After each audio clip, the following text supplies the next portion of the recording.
Well,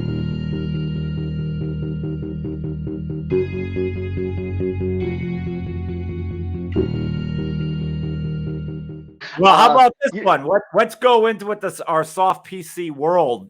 Do you want to explain to everybody what the airport music hall was most known for? Oh, Nazi skinheads. Oh, yeah. But Nazi when you boneheads, say not skinheads, they're boneheads. So, but yeah. when you say that, I think a lot of people think like, oh, there was like 5 or 6 racist people causing trouble. Explain to them the monster number of people they had. Okay, so this is a great story. I saw the Bad Brains there, and in the pit, in the center of the pit, the boneheads were hanging a huge swastika banner. I shit you not, a huge. I mean, it had to be 10-foot swastika banner. Dude, it was fucking insane. And did the Bad Brains keep playing, or did they stop? Yeah, they kept playing. From my memory, they kept playing. There was fight after fight after fight after fight, obviously. I'm sure you've heard about the famous riot show. I was obviously at that show where there was guns, there was mace, there was broken glass, there was broken windows, blah blah blah.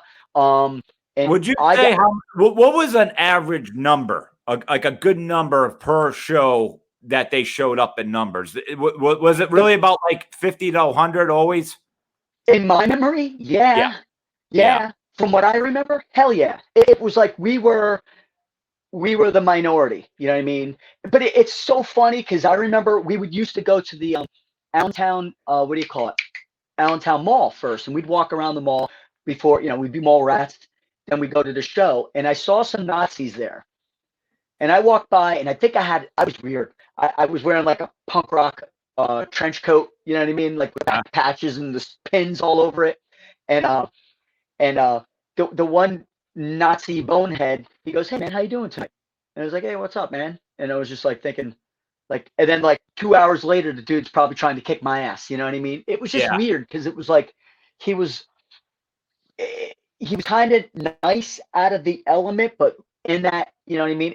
It's like they wanted to prove something and be asshole. I got a great Allentown story where I got jumped once. I got a good story on that. Please give that one. I think I may have heard this one, but give it for the audience. Go for it. So, me and my girl / friend, we were walking. There was a venue called Oliver J's in downtown Allentown. A lot of great hardcore shows, blah, blah, blah, blah, blah, blah. Me and my girl / it wasn't girlfriend, this girl that I knew from school, went to the car, walking back. So I got approached by three black guys, you know what I mean?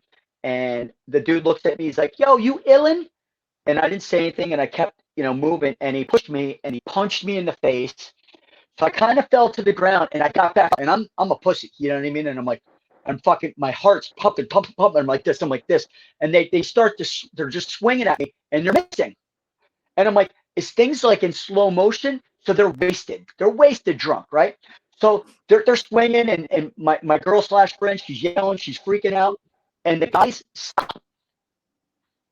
And I'm like, what the fuck is they stop for? And I turn around, and there's like 50 punk rockers looking at them. Remember Big Trouble, Little China? Ah!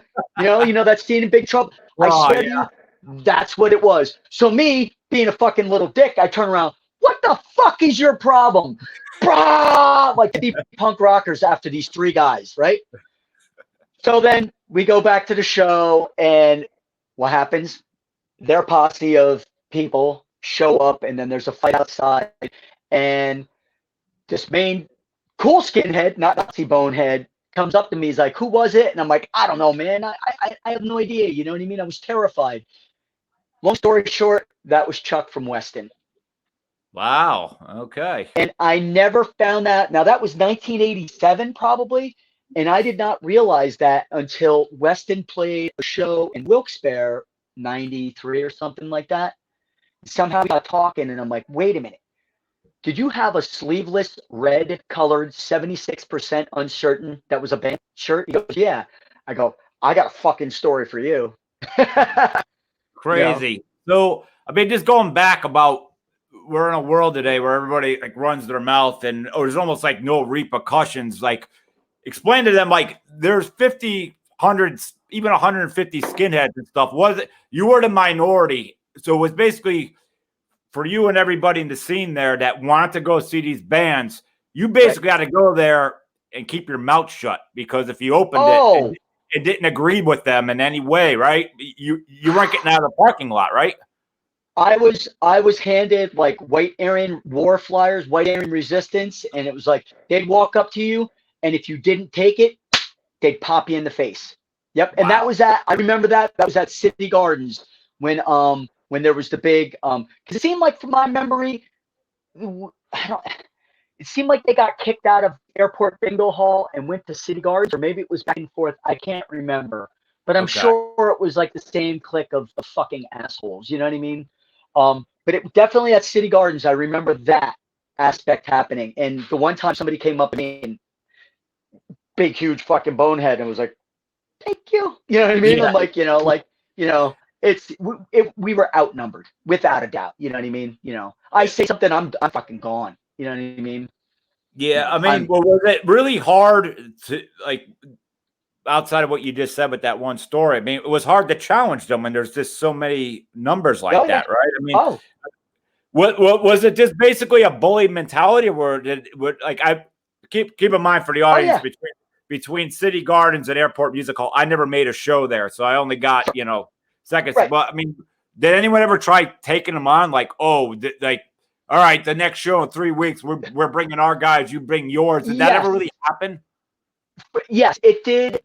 But you have to remember, I mean, Lauren, I was 15, 16 years old, a country boy. I don't live in any cities. You lived in Carbondale. I live, you know where I live. My neighbors are fucking bare. You know what I mean? Yeah. Those are my neighbors out back. They're bare, legitimately. There was one like a week ago. Anyway, so I'm a skinny, scrawny 15, 16-year-old country boy, way out of my element in Allentown or in Trenton, New Jersey. You know what I mean? But yeah, over the time, there was more resistance. And the more resistance that got, a little more cocky I became. Some of my friends came, well, no, all of it came, you know what I mean? And it was just like, you know what? We're not going to be fucking afraid of these guys anymore. And we're going to start to push them out. You know what I mean? Yeah. No matter what. You know what I mean? And then that's what happened. You know what I mean?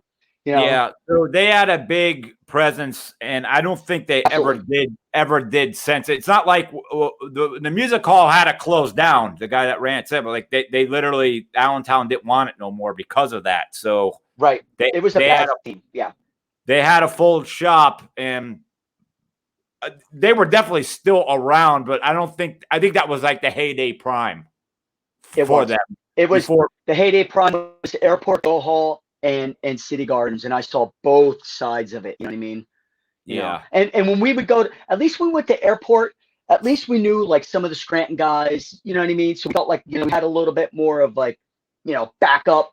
You know what I mean? But like City Gardens, it'd be like us and 3 people in one car driving to Trenton, and we didn't know anybody at that point. You know what I mean? So it'd be like me and 4 or 5 friends, one car, maybe 2 cars if we were lucky with people, and see Kyle, you know what I mean? And we're like, holy shit, you know what I mean? This is terrifying. I just say that today with the way everybody runs their mouth and stuff, and yells racist left and right. It's like, well, you didn't try going to a music scene where it was at that time dominated by them, and they could basically say what they want, and if you want to open your mouth, go right ahead, but. They had a fucking swastika flag for Cat Brains, like huge. I was like, holy shit, this is insanity, Yeah, hardcore was scarier before that, but I mean, by the time I could say when I got full time in '95, we had enough of us at CC's. Like we had hundreds of normal people, all of us in units, so they didn't really show up. They kind of knew they couldn't do that anymore. Somebody had a Hitler shirt at CC's one time, and he was walking in, and me of all people, because I'm not a confrontational guy. I'm not, you know what I mean? I'm a laid back, positive guy. I went up to him and I'm like, you need to change that shirt. What do you mean? I'm like, you need to turn that shirt inside out. You walk in here, you're going to get fucked. And that's what I said. and he turned it inside out. Wow, Don't remember who it was. Don't remember. It was like a Hitler shirt or something. It was fucked up, like a million more or something. It was really just fucking flat out racist and like ignorant. You know what I mean? I don't remember. Big guy. I just remember he was a kind of a chubby dude. I was like, you need to turn that shirt inside out. You basically, in a way, you showed him mercy. You could have just let that guy walk into a nightmare.